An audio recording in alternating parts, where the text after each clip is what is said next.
बिस्मिल्लाहिर्रहमानिर्रहीम नहमदुहु व नसल्ली अला रसूलिल करीम अम्मा बाद। दोस्तों, एक साहब ने नीचे कमेंट्स किया था कि मऊद नाम के ऊपर वीडियो बनाएं। लिहाजा मऊद के माना और इससे मिलते जुलते जो नाम हैं उनके माने मैं बताऊंगा, लेकिन इससे पहले चैनल पर अगर नए हैं तो काइंडली सब्सक्राइब करके बेल आइकन को दबा दीजिएगा ताकि मेरी हर आने वाली वीडियो बखूबी आप तक पहुँच जाया करे। तो चलिए आइए शुरू करते हैं। दोस्तों, मऊद कहते हैं जिसका वादा किया गया हो, जिसका वादा किया गया हो, आने वाला मुकर्ररा मऊद। और ऐसा ही एक नाम मुईद है, आदा करने वाला, काम को बार बार करने वाला। मुआद एक नाम मुआद है, वापस जाने की जगह, पलटने का मुकाम। एक और नाम मिआद है, वक्त मुकर्ररा, अयाम मुकर्ररा, अयाम असीरी, वादे का वक्त। मऊद से मुराद यहाँ पर इमाम मेहदी को लिया जाता है जिसका वादा किया गया है। और यहाँ पर मऊद का जो लफ्ज़ है उसको गलत इस्तेमाल किया गया है कादियानियों की तरफ से या राफज़ियों की तरफ से।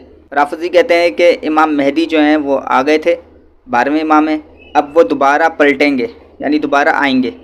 इसी तरीके से कादियानियों का ये भी अक़ीदा है कि मसीह मऊद जो हैं वो ग़ुलाम अहमद कादियानी है। लिहाजा ये दोनों अक़ीदे कुफ्रियाँ हैं। मऊद अगर नाम रखना चाहें तो रख सकते हैं, इसमें कोई हर्ज नहीं है। मुईद, अब्दुल मुईद करके नाम भी रख सकते हैं, मुआद नाम भी रख सकते हैं। दोस्तों, उम्मीद करता हूँ वीडियो आपको पसंद आएगी। मिलते हैं अपनी नेक्स्ट वीडियो में। अपना बहुत ख्याल रखिएगा। अल्लाह हाफ़िज़।